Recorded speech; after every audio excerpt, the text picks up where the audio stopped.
Tonight's topic is Financializing America, Debt Bubbles, and Money in Politics.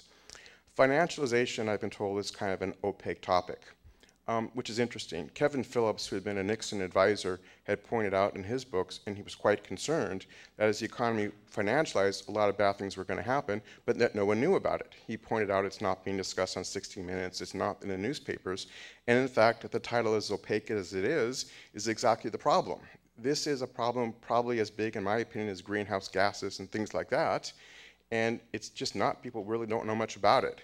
We'll go over it, but the key point in a financialized economy is money is used not to increase production, hire people, increase wages. The investments are made solely to extract wealth that already exists, concentrating wealth, which is not only unfair, but it sends the real economy into a downward spiral, which ends rather miserably. When this was first happening, people pointed out that the United States was essentially bringing a third world model home to the United States, and there were dire predictions in the early 70s that we would wind up essentially a third world country. So let's start by distinguishing real economy from financialized economy. Real economy is where I think people intuitively think about an economy. This is where goods and services are produced and distributed. So it's stores, it's factories, it's clinics, it's hospitals, it's schools, it's inventors.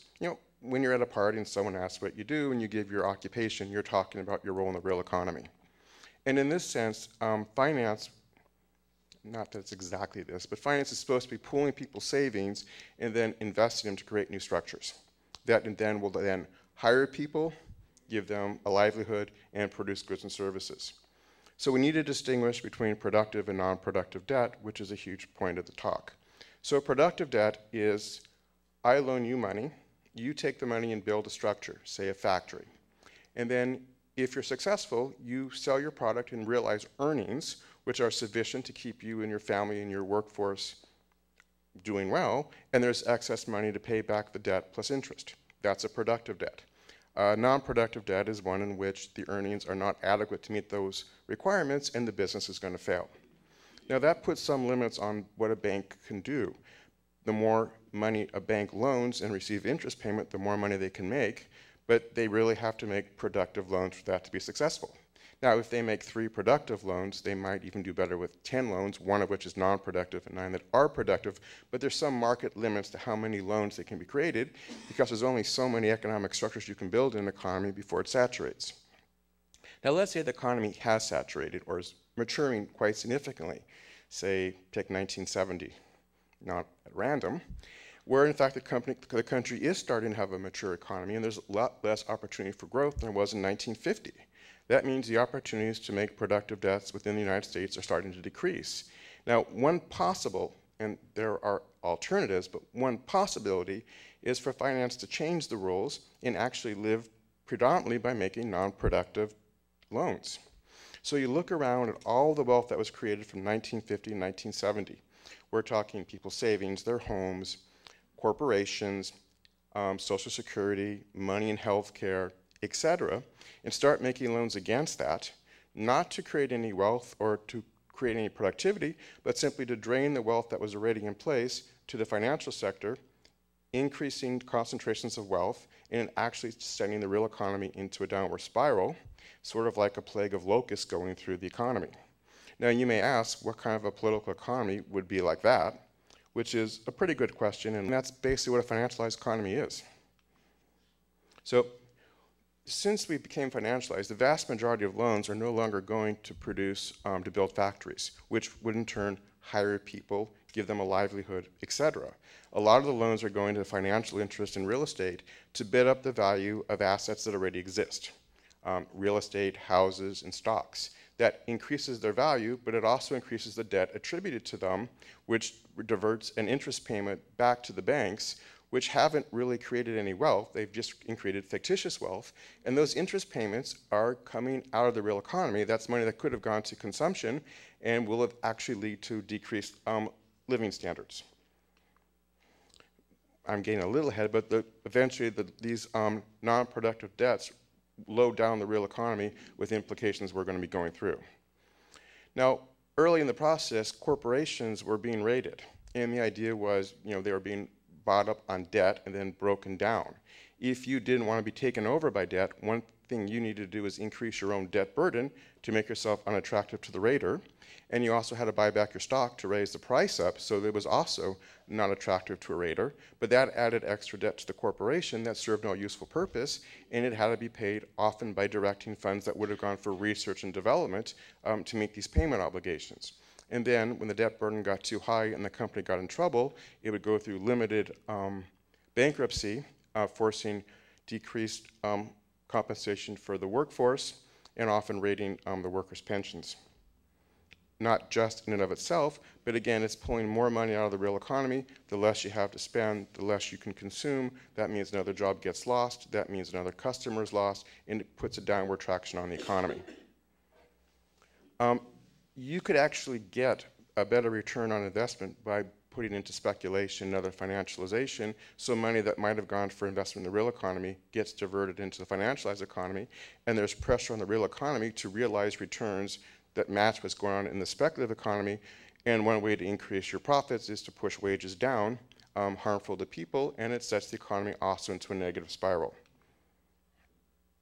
As these guys get more wealthy, they're able to buy political protection. That's called campaign finance, donations, not a bribe, though I've never quite got the distinction. And what you do is you start making rules to actually shift the tax burden off of non-productive activity, which is exactly where you want the tax, if nothing else, to discourage it, and you shift it onto the productive economy and workers, which makes the price of manufacturers go up, and it makes it harder for workers to purchase, and it becomes, again, more of the downward spiral. It was called out by Nobel Prize-winning economists in the early mid-70s that this was going to lead to third world conditions. As the debt burden starts to accumulate, particularly in the government sectors, there's going to be pressure to privatize public assets, which, as we see, is going to cause even further problems for the economy. From the increased economic power comes more political power and more shifting the economy in this direction. It also means consolidation of media, with people who have sympathy for this approach. It also means, particularly in economics universities, positions are largely going to people who are backed by corporate money. It's been pointed out that a lot of the key journals are funded are staffed by people that come from the University of Chicago, and if you're unable to get your articles published there, and they won't if you're not sympathetic, it's hard to get tenure, and it really suppresses the discussion in the universities around some of these issues, which is also important. I want to make this really clear. Financialization focuses on the liability side of the balance sheet. What I'm saying is they're not producing new structures, they're not producing wealth, they're producing claims on wealth. Okay, so when they talk about themselves as jobs creators, you could argue that when they were building up new factories and stock prices were going up, they were creating jobs. Whether that was the only and optimal way to do it is another discussion. But when you're putting claims on wealth in place, to call yourself a job creator is really pulling a fast one. And unless you look into what the stock market is going up based on, you might be fooled on this. But these are job cannibals in a great many ways. Again, to make this very clear, rising financialized wealth does not exactly raise all boats. In fact, a great deal of the economy is going to capsize, is capsizing. Historically, financialization has been used as an extraction tool, and it's usually used against other countries. It's not typical to direct that against the domestic population. A long history, and I'm just going to make a couple of examples. There's a few points I want to make. So let's take upstate New York in colonial times. English financial interests liked to make loans against rich New York farmlands. They weren't interested in making the profits. The farmers put their farm up as collateral. And they were misrepresenting these loans, kind of a little bit parasitic, and then the loans could be called in before the harvest when the farmer had no possible way of paying it back, and then the English financial interests could just seize the farm. That was the plan. The colonial New York government was not overly amused by this, and they passed laws that, as I understand, are still in the books, called fraudulent conveyance. If the financial sector performs financial malpractice and makes loans that cannot truthfully be repaid back in the normal course of business, the loan is canceled. The farmer keeps both the loan and the farm, and the English interests were told to amuse themselves. This contrasts with the World Bank, IMF, and austerity cycle, and this is really worth understanding. This is a long story and it's not tonight's topic, but the United States won World War II and wanted to shape the economy in a lot of ways in the interest of their own corporate interests. And one of the things they didn't want is the third world to industrialize, if for no other reason they didn't want competition in export markets. Now, a country's net earnings is its surplus, and that can be used to invest, so into making factories, making more of a profit, and investing again. What the U.S. wanted to do is make loans in those countries where the loan payments would equal and exceed the surplus the country would generate. That meant and people who were involved in this have been kind of talking about this and writing books. This was not an accident. The idea was for the loan payments to extract the entire surplus of the country so that the third world remained the third world. So what you did is you loaned the money via the U.S. banks through the World Bank, where they had to build large industrial projects, dams, ports, involved actually in exporting raw materials. These were not necessarily the projects that were best for building a sustainable independent economy. After 3 Mile Island, when there wasn't a real big interest in nuclear power plants in the United States, money was loaned to build these abroad. Now, not a big surprise, when the loan came due, the surplus of the country couldn't really meet the payments, so all the surplus got diverted to paying off the interest due, but even that proved insufficient. So the International Monetary Fund, the IMF, came in and they would make a second loan where you can use that money to pay off the World Bank loan, or at least make your payments. So it's like you've maxed out your first credit card, so now someone's giving you a second credit card to use the money to make payments on the first credit card. But they require you to make what are called structural adjustments or austerity changes, which means you've got to pull money out of education, you've got to lower labor cost, you've got to spend less money on infrastructure, which shrinks the economy, okay? When you shrink the economy, there's less capacity to pay the debt burden that's still in place.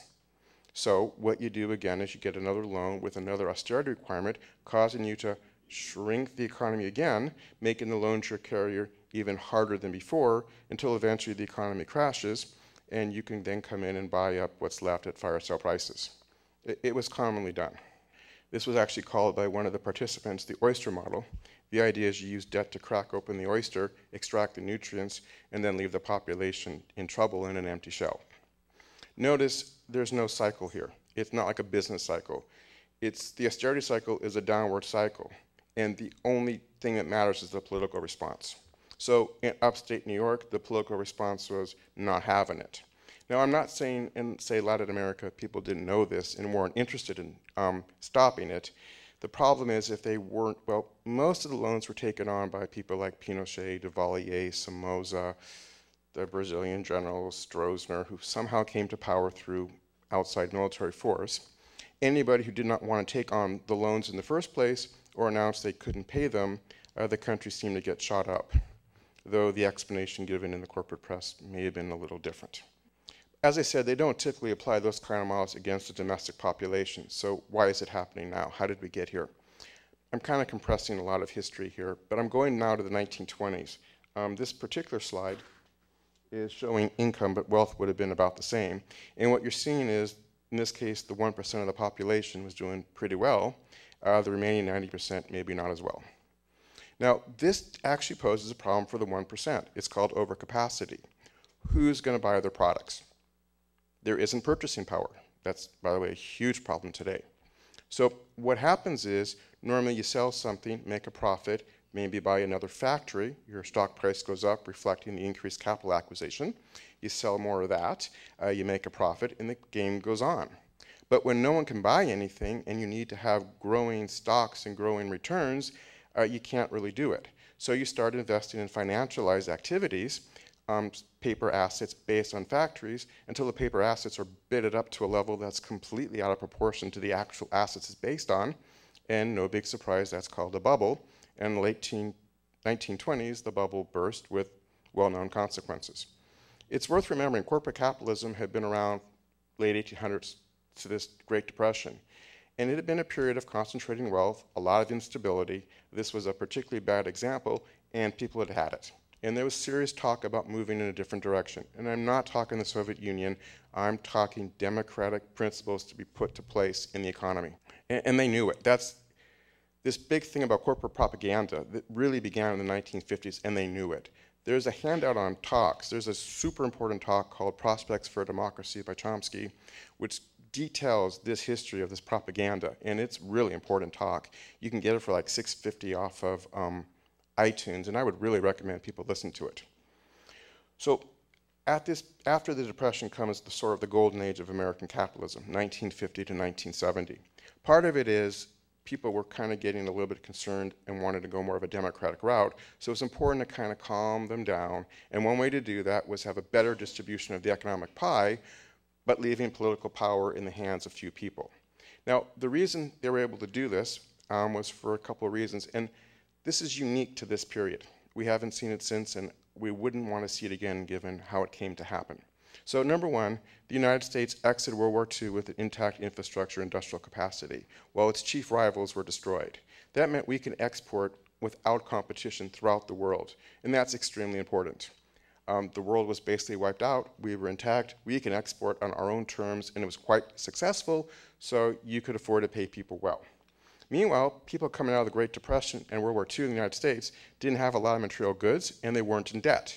That means as you pay them better wages, they can turn around and buy things, good purchasing power. And the two went together. You paid your workers, they could buy your products, things went well. It's important to stress, though, we're at the beginning of a curve we're going to come back to. Nobody had a house, nobody had a refrigerator, nobody had a radio, later nobody had a TV. There was a complete capability for people to buy a lot of things because they didn't have a lot of things. By 1970, that was changing and the curve was starting to flatten. I mean, you don't need 2 refrigerators, you don't need 2 houses. Certain candidates maybe not included, but in general, people had a lot of material in 1970, so the curve was flattening.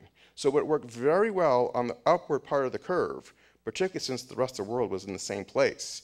As both curves were flattening and other changes were occurring, it didn't work anymore.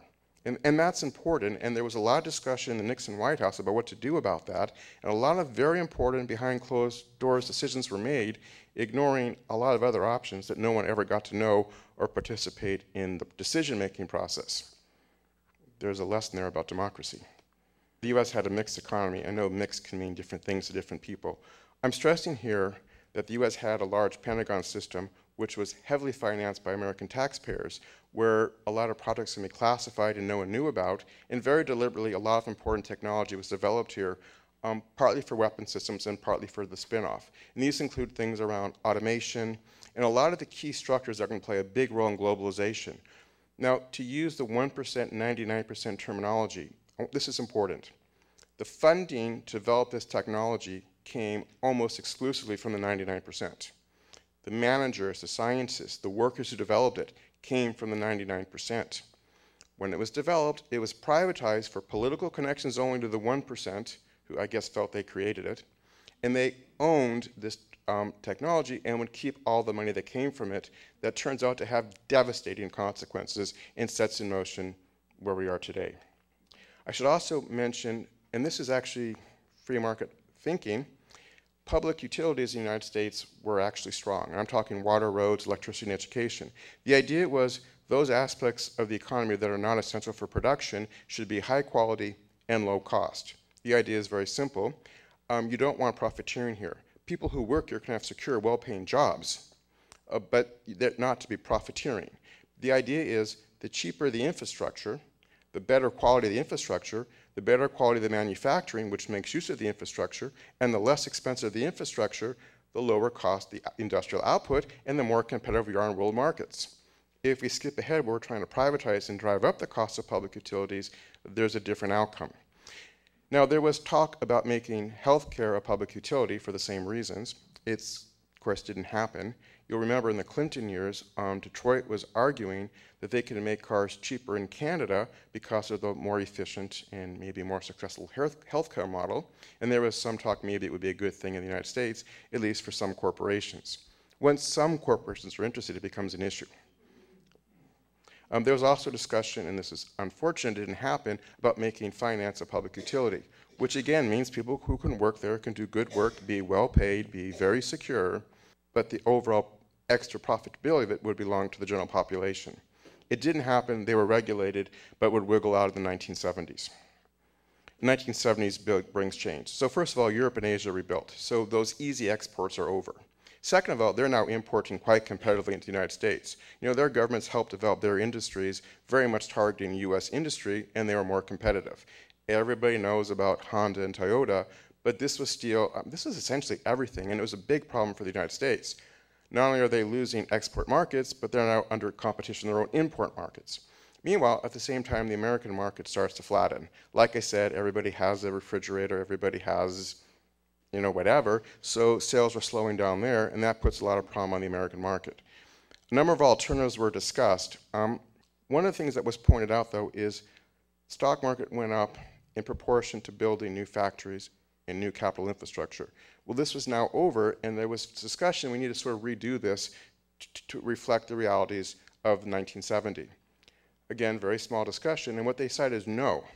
The stock markets and financial assets would continue to go up, but not because of increased production, because that game is over, but because we're going to cut costs and we're going to be more creative. We're going to deregulate finance and let it be more creative. So we're going to tighten our belt and cut costs and make finance more creative. Sounds good. I mean, what could possibly go wrong?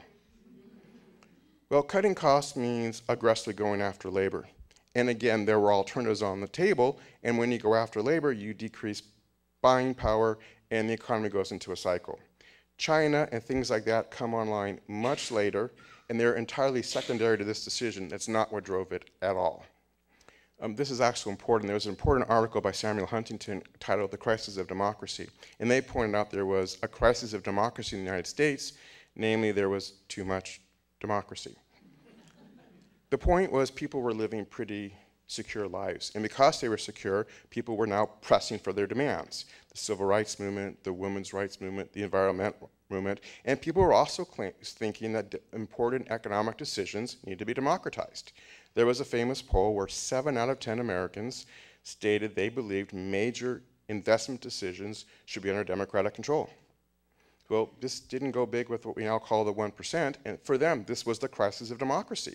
There was too much democracy, and they pointed out that one of the problems is people were secure. The more pressure you can put on them, the more jobs you can replace, offshore, replaced by automation, the more you can discipline people to be subordinate. Remember, democracy, people coming together, working for a common good, controlling their own fate, and decisions free of coercion.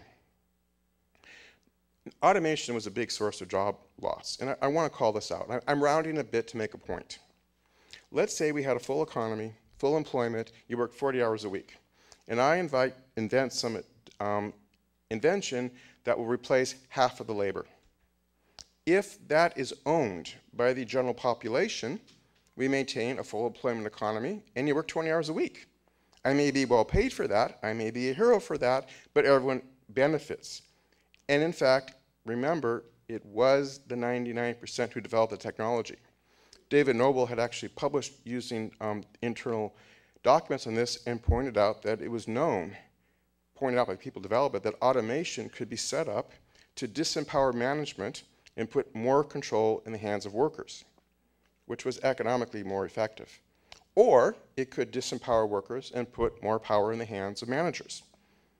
That decision was not exactly made democratically. But the 1% took the full profits of automation to themselves, which means you throw half the people out of work and they have to compete with everybody else to bring the wages down. That's important. This is a good slide, and this basically is well discussed, probably best of all, by Richard Wolff. And he points out that as productivity of workers goes up throughout American history, their wages go up. This changes towards the end of the Nixon administration when the decision was made that growth of financial assets needed to take place by cutting costs. So cost for labor goes down because of automation, globalization, and the key technology to allow globalization to take place was created by the 99%, for which they received no return. I don't know if you remember those vacation t-shirts. We developed all the technology, and all we got was a stinking sweatshop. American taxpayers, through a lot of scams, actually finance eventually moving jobs overseas. I won't go into them, they're quite upsetting, but a lot of the movement of jobs overseas was in fact financed by taxpayers. And the net effect was wages would go flat and profits would go flying off the charts. Now if the story, which that say China was the cause of this and their business sector outcompeted us, that could sort of explain why the wages went down, but why the profits are flying up, I'm not sure follows that story. Now, the Business Weekly's had an article saying, the problem now is what to do with all the cash. That's not exactly a problem for these people. But there is a problem for these people. The earning power of the population to pay for the production isn't there. So it was a corporate decision to drive the wages down, and that the benefits of automation were not shared by those who actually developed it. And even if I developed the handgun, like I invented it, it still doesn't mean I can wave it in your face and take away your livelihood. But nonetheless, how are they going to sell when there's diminished buying power? Well, the problem now is what to do with all the cash kind of comes together. This is the period of the credit card. People would be loaned the money on their credit cards so they can maintain the consumption so business can clear its production. This is a conscious decision. And remember all the steps involved, because when people max out their credit cards, and remember, credit card debt is non-productive. There is nothing about a credit card that allows you to pay it off. When it maxes out, as was pretty obviously going to happen, you got a problem. And then we blame the people with the credit cards as if there's no other aspect to the story. Well, what happens when credit cards max out? What do you do then? Well, there are a lot of scams going on in terms of financialization, and a lot of money was made, and a series of bubbles. The last big bubble, though, is the housing bubble.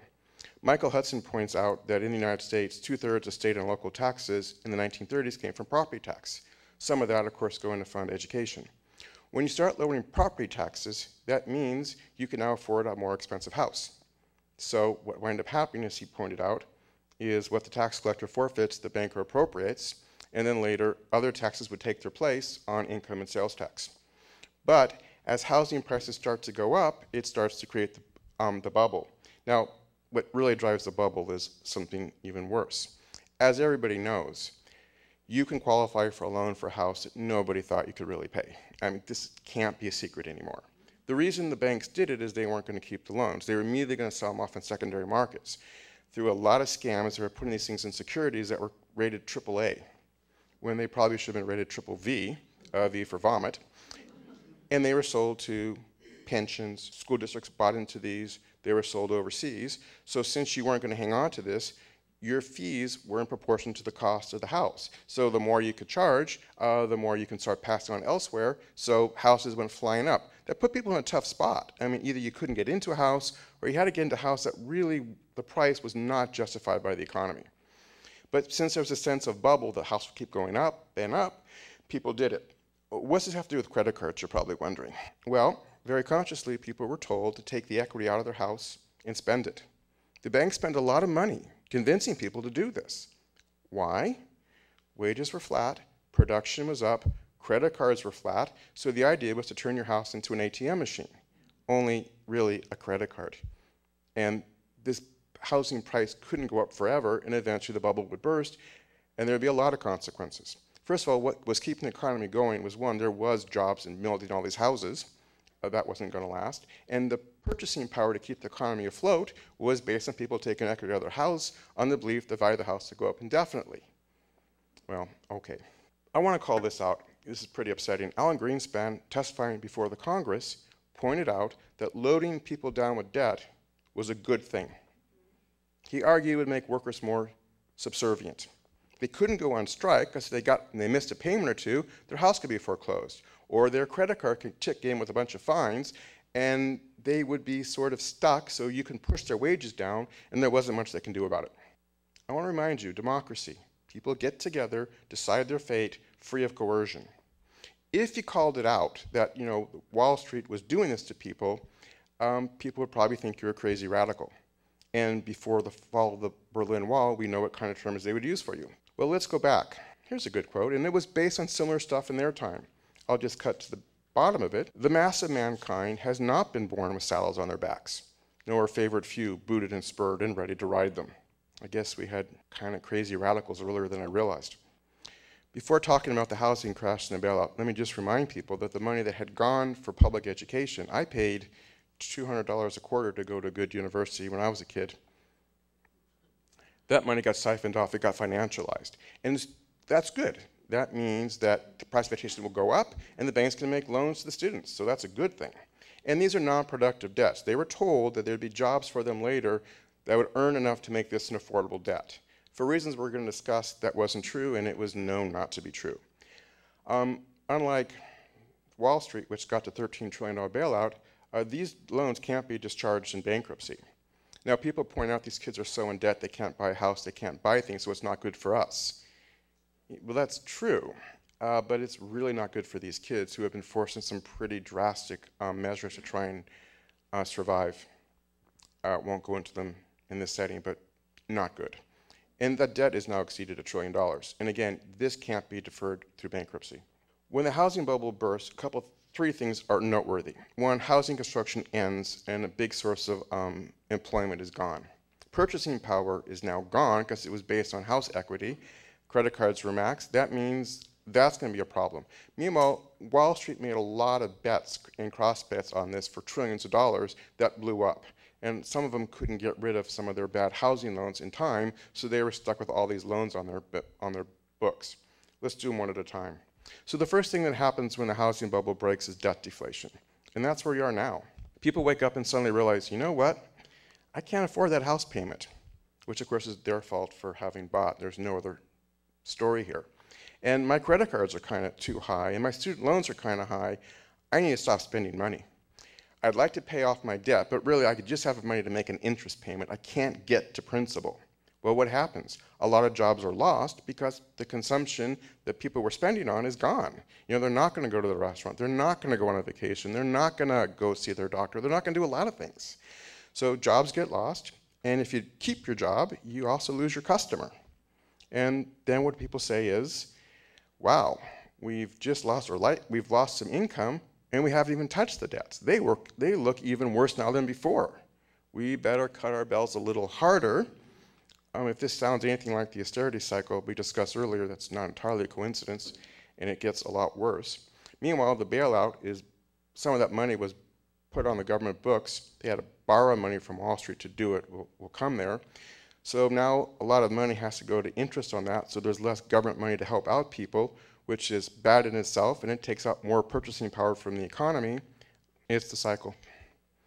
Now, for the banks, there's a different story. They had trillions of dollars in bad bets, including some of the housing products they hadn't got rid of.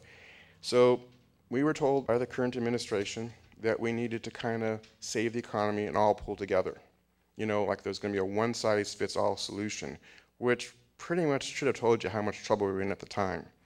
The choice was to save the financialized economy or save the real economy.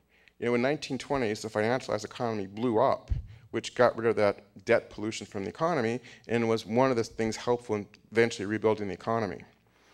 When they talk about common suffering, remember, the debt burden of the 99%, and remember how it came to be, are the financial assets of the 1%.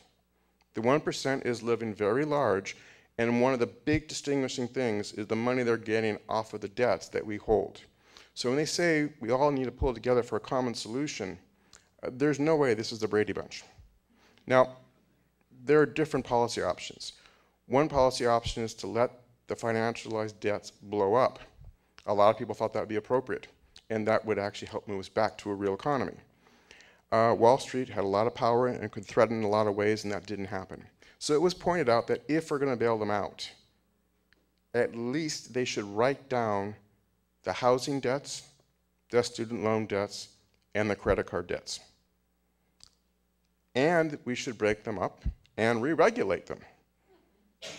That'd be one set of policy options. Stephen King had the idea for the $13 trillion. It would have cost less money to take the debt, divide it up, and send everybody a check and say, spend it however you want after you pay off your debts. So that would get rid of the debt problem, at least from the real economy. Now, there'll be those who would say, wait a minute, I'm not in debt, this isn't fair, but you get your check for a couple $100,000 and you can spend all of it. That would probably have worked. It's important to ask ourselves the following question. If we value democracy, especially remembering how we got here and who did what, you would predict if we were a democracy, maybe one set of policies would be considered. Now, the banks wanted something different. What the banks wanted was to be bailed out for $13 trillion, to not be broken up, in fact, to buy up smaller banks and get bigger, to be emboldened by the bailout and leave the debts exactly where they were, even though they couldn't be paid. Okay? Remember, the president told us the banks were in debt for trillions of dollars and they had to earn their way out. That sounds good. Earn your way out. What could possibly go wrong? How are they going to earn their way out? A bake sale for multiple trillions of dollars? Reinvest in the real economy? They're not going to do that. For one thing, building up the real economy actually lowers the value of their debt. So the way to get out of it is by further financialization and further extraction. I'm not sure that was translated to the American people very well. So the true cost of the bailout, there was a lot of talk of the $800 billion TARP, but there was $13 trillion of either taking toxic assets at overvalued prices onto the government books or giving trillions of dollars of essentially interest-free money, some of which was even loaned back to the United States government at interest. I'm not joking. They were actually giving the banks like 0.2% interest, which the banks were then loaning back to the government at 3% interest. They're also taking the money out and doing a lot of dangerous speculation in other countries. I don't know if it was reported, but a lot of money was bet that Greece was going to pay their debt. And we actually apparently threatened Greece that they had to do so because we didn't want to bail out the banks, so Greece had to adapt its policy to the way the banks had bet. So, for example, my understanding is something like $5 trillion of toxic assets were taken onto the government books that may have been worth about $1 trillion. What the government did is they actually borrowed money from Wall Street by issuing bonds in order to buy these assets, which they now have to pay back that loan with interest. And the interest stream will come by redirecting money that was going to social programs. If you're not getting how that works, it's really simple. You walk home tonight and someone says, "Give me your money or I'll shoot." You said, "Okay," he goes, "and I want $500,000. Don't worry, I'll loan you the money." So here's $500,000. You just sign a thing that you owe me $500,000 with interest, and you'll put your house and your car and your kid's education fund up as collateral. Well, I don't want to do that. Well, then I'll shoot you. Okay, so you get the $500,000, you signed it over, and they go, "And by the way, it's a stick-up, so give me the $500,000. Challenge for the real economy. Well, for one thing, the high debt overhead and debt deflation and concentration of wealth means there's very low purchasing power in the United States. Now, this goes back to the 70s. One, crushing the unions, and remember, Edward Meese, who was the Attorney General under Reagan, had informed the business press and published in the business press. They told them that if they broke the laws protecting unions, the Attorney General's office would not prosecute or do anything about it. Then, of course, there's all the other issues of automation and offshoring, so you're driving purchasing power down low. Meanwhile, what's there is now being siphoned off by these high finance charges. So there's no real capacity for an internal market for people to buy things, so it's pretty hard to run a business in the United States. And if you have one, you don't have a lot of internal customers, so you have to turn to some abroad. The problem is the high cost of finance drives up the cost of production, as will privatization, which we'll come to. I mean, your workers are not homeless yet, so the high mortgage, high rents are reflecting what you pay them. They're not getting spendable income, but you still have to pay more for it, and that prices you off of foreign markets. And the solution could be to lower the debt, which would make our exports more productive, have some justice component to it, and also stimulate the internal market. But the plan, as I understand it, is to actually try and bring wages down 20% to make the exports more competitive. Now, these are the workers who are saddled with the debt and who are going to face a lot of problems with health care, pensions, and education for their children. Joseph Stiglitz, when he was out here, and I'm sure you know Joseph Stiglitz, he's a Nobel Prize-winning economist at Princeton. He was one of the few people in the Clinton administration who, as I understood it, opposed breaking up Glass-Steagall and those kind of things. At least in my opinion, a pretty important guy, pointed out that we're now living as a rentier economy. I don't really want to call this out. What he's saying is, for the reasons I described, any business that wants to do honest business, produce like they might have done in the 1960s, there's no consumer base for it, and it's not an option. So whether they like it or not, they're going to be forced into extraction, meaning either financial extraction, lowering labor, manipulating monopolies, extending patents. If you're a health insurance company, paying a lot less health care and shifting the blame somewhere else. Basically, there isn't really any other option but extraction. Now, as you do that, the real economy is going to go lower, and as Michael Hudson puts it, big fish eat little fish, and after we throw the little fish under the bus, which I'm not advocating, they're going to eat big fish. A rentier economy is extraction, and the more it extracts, the less real economy there's going to be, And that means the extraction is only going to continue and cycle. It's basically consuming what was built between 1950 and 1970. And once it's gone, then there's the crash. Unless people decide to do something about it. And if we basically assume we can just work harder and ignore the process, in the end, we're doing nobody any favors. I don't want to call this out too harshly, but a big part of the story is the 1% attacked, and the 99% did not, up to this point, really resist. And that's going to be important. This is just going back to the family income growth, and you'll notice in the various quintiles, family income went up pretty equitably. This changes, of course, during the financialization period, and if you throw the super rich, it gets worse. Remember, though, this income is not coming as job creators. If this income is based on their brilliant inventions and huge increase in productive capacity and hiring lots of people, then show me where it's taking place.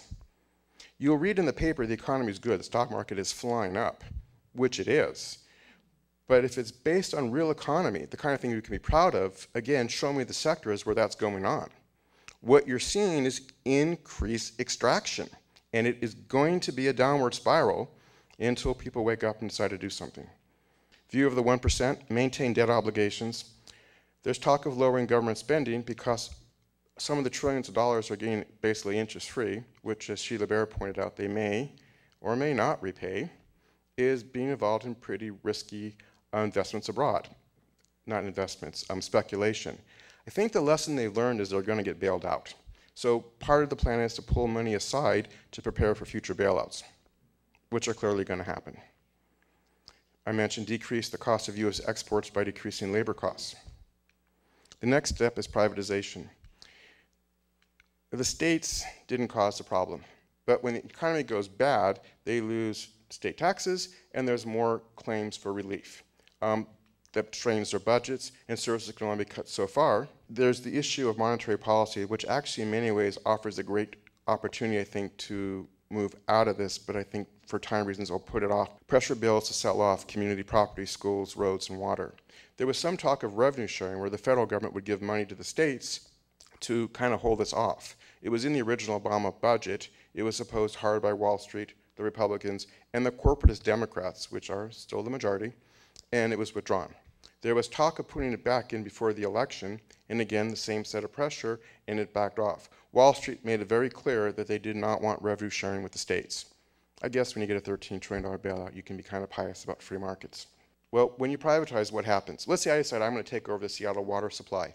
Well, I don't have the money, but that's not a problem. I can go to Goldman Sachs and borrow it from them. I will have to pay fees and interest, which will, of course, drive the price of the utility up. And, of course, I want to make a profit. It was a nonprofit before, but that's not efficient, so I must make a profit, which further drives the price up. Now, am I going to do something to cut the cost a bit? Well, of course. If I got well-paid or union labor, yes.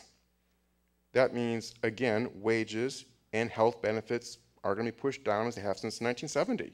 But overall, it's going to be more expensive. Well, that means, of course, people suffer. There's less purchasing power in the real economy. And, of course, it makes our exports less competitive because it's a higher cost of doing business. And there are companies that are moving overseas complaining it's just too high cost to do things in the United States, ignoring the fact there's not even a customer base. Chicago, as you know, rented out their parking meters for a lump sum for like 75 years. Enough money to get them through a couple of years, I'm assuming an election cycle.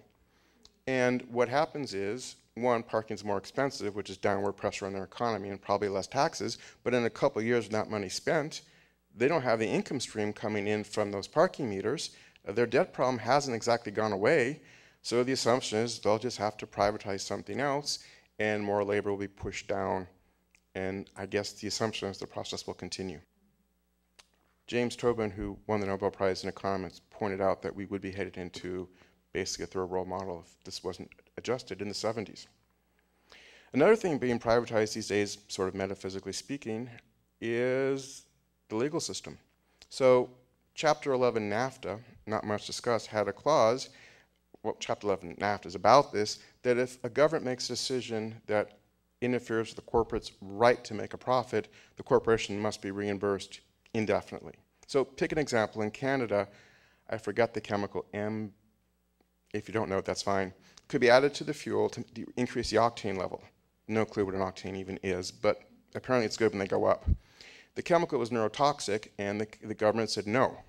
And they said, that's not a problem. You owe us, I think it was like $50 million this year, and $60 million next year, and $70 million the year after that. And Canada said, no, wait a minute. We did not give away our sovereignty when we signed this. The lawyers got involved, and 3 months later, I'm not sure they said it officially, but they took the law off the books and paid a quarter of the fine for the 3 months it was on the books. Now, sometimes people have beaten this, but the costs and the risks are pretty prohibitive, and people tend to back down to this. Clinton, who pushed NAFTA, almost pushed through the multilateral agreement on investing. This leaked and got put on Public Citizen's website and was defeated. But that even created a parallel court system, so you couldn't even bring cases into the US court. You had to go to this parallel court that was staffed by the corporations. And now the T.P.P. we'll talk about is basically the same thing and then some. My concern is what you're seeing is, as the economy goes from a productive economy to an extractive economy, the legal system isn't exactly conducive to the new economy, so it's important to privatize and rearrange the government so it meets the needs of a financialized rentier economy, my interpretation.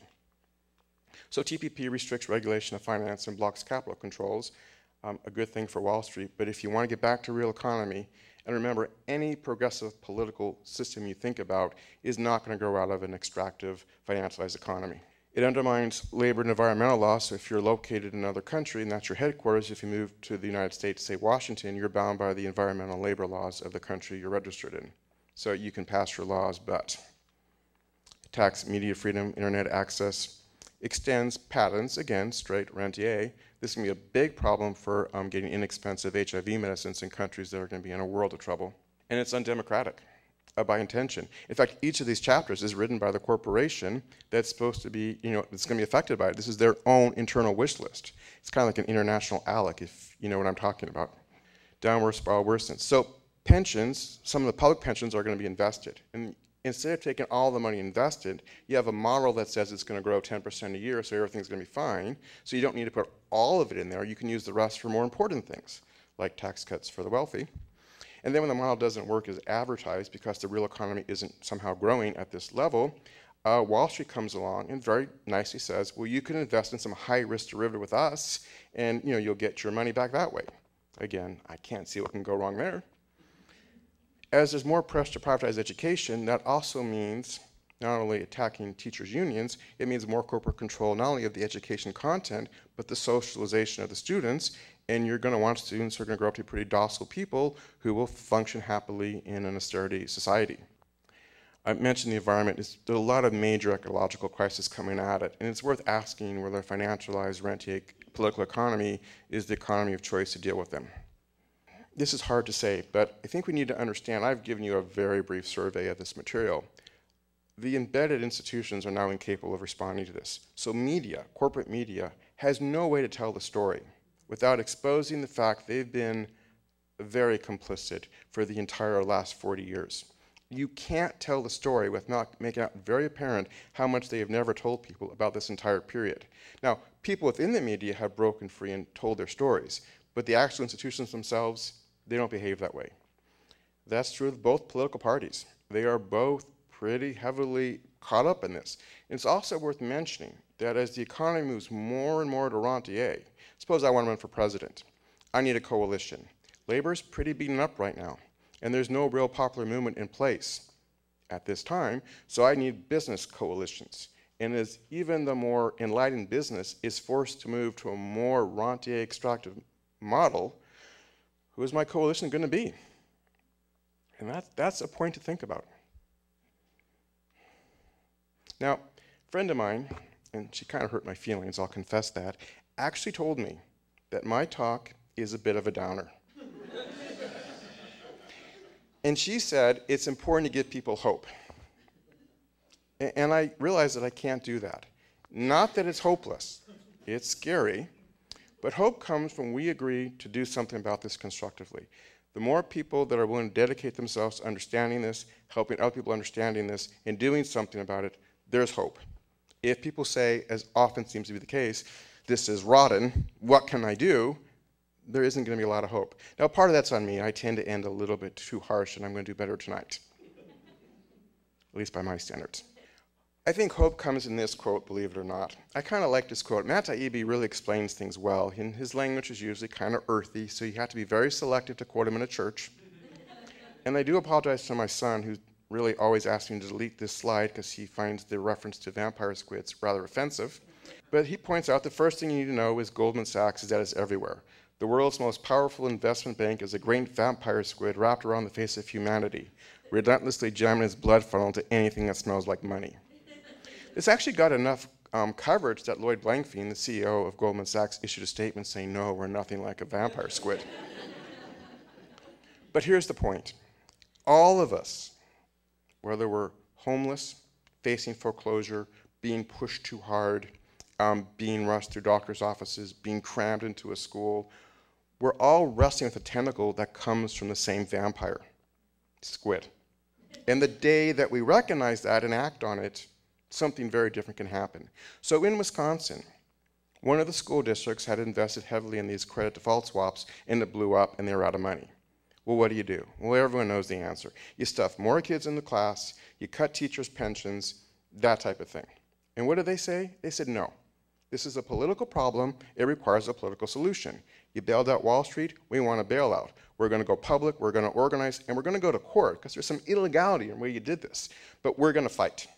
Now, if everybody around the country in various walks of life, that occurs to them, and they start working together, well, things could be different. If they don't, this is not going to end happily. If you look at movements that have happened before, take the civil rights movement. People grow up kind of propagandized and lose sort of self-esteem in the African American communities. It was kind of hard to awaken to some of that and regain their voice. Then they had to go to other people and said, we need you to confront things that are going to be personally difficult, but you need to do so for the common good. And people did, slowly, but it's getting better. The women's movement, the gay rights movement, the same thing. People had to kind of reclaim their self-respect, kind of get their strength, and tell people, we need things to change for the appropriate good, and we need you to rise to the occasion. And people did, though slowly. I have a ton of confidence in the people I know and work with that we can all rise to this occasion completely as we come to understand it. And one of the things we want to ask people to do is to sign up. We kind of want to do house parties and other things to get people from different walks of life together, because I think people feel overwhelmed. What can I do? It's hopeless. This group is doing, get people together to say why it's hard, what's in the way, what we're doing, how can we connect, and what would it take to mobilize to build a revivant democracy that can take these things on. Now, that's not a crazy thought. You'd think it's crazy if you read the corporate press, but once you leave the corporate press, that's all people talk about. And this quote is about 4 weeks old. It is alarming to see hotbeds of tension and conflict arising by growing instances of inequality between rich and poor, by the prevalence of a selfish and individualistic mindset, which also finds expression in unregulated financial capitalism. In order to emerge from the present financial and economic crisis, which has engendered even greater inequalities, we need people, groups, and institutions which will promote life by fostering human creativity in order to draw from the crisis itself an opportunity for discernment and for a new economic model. Not the first time a statement like that has come from the Vatican, and not the first time it hasn't been reported in the corporate media. All movements start with small people talking about how to connect, how to get over the powerlessness, how to get over some of these feelings, and how to move forward. It's happened before, and it can happen again. First of all, just acknowledging the problem and their alternatives. One, write down the debt. I always say if this isn't obvious at this point, I've totally blown the talk. Big problem in the United States is there's just not enough purchasing power to build a real economy. And what purchasing power there is what low wages there are being siphoned off on financialized charges. Remember how we got here. This is not personal irresponsibility. That they're reporting that should tell you something about the bias in the media. Democratic control of finance. There's a couple of points here. The way the financial model works now is they put out non-productive debt, make a profit, make another non-productive debt, make a profit. We're chasing our tail forever here. I mean, that game has got to come to an end. Also, in terms of finance, if you remember how we got automation, the enormous investment people made, we got no control of that investment, no return on that investment. There's a lot of issues here that are really important.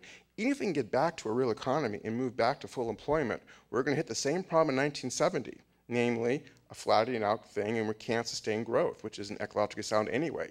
But if there's a different financial model where we share more evenly in what we produce as society and can be more stable at a low hour full economy with much more time for family life, for spiritual endeavors, for things of this nature, I mean, there's nothing wrong with that. In fact, it's probably necessary. Democratic control of the economy. Don't forget, one of the things business can do is they don't have to put all their costs on their balance sheet. So pollution, environmental destruction, depletion of resources, they don't pay for that. You know, that's an externalized issue that somebody else deals with. Well, that's not very democratic if we're all supposed to pull together and have a common fate. It's also not very good policy, and it's not very good economics. So these are two issues that, you know, they take all of our input and we get unemployment, and they can basically do this. Now, if you democratize this, the big concern people say is, aha, this will lead to the Soviet Union. Did the Soviet Union have any of these qualities at all? So why even bring it up? There is nothing about democratic control of the economy that leads us there. In fact, we still have free markets. So you set up the markets and you set them up that you'll get well paid if you can produce a good product. Say you're a car maker that makes a long-lasting car that's safe, where the workforce is healthy and worked under good conditions. You know, we will reward you with incentives based on that kind of stuff. It's simply regulating the market for the competition to end up in a good way. And if there's excess profits, they aren't privatized, they're shared. Addressing corporate personhood and revoking corporate charters. First of all, nothing's going to happen until we can start electing people that are responsive to the people. So campaign finance and campaign issues are important. And remember, even if I want to run against T.P.P. or against financialization, since no one even knows what I'm talking about, it isn't going to do me any good. This corporate control of the media is a big deal. And remember, it was forbidden under the original corporate charters. But the other problem is this. Let's say we decide that we're going to return some of this wealth back to the people, or we're going to take control of some of these business decisions. They're going to go straight to the Supreme Court and say, that's an undue taking under our corporate personhood, and nothing's going to come of it except you're going to disillusion people, and the Tea Party needs to remind us disillusioning people is a bad idea. This is not an issue to defer to the last minute. I think popular organizing needs to tell people the big picture, tie it together. Even if we're going one step at a time, people need to know it's one step, or they're going to get very disillusioned very quickly.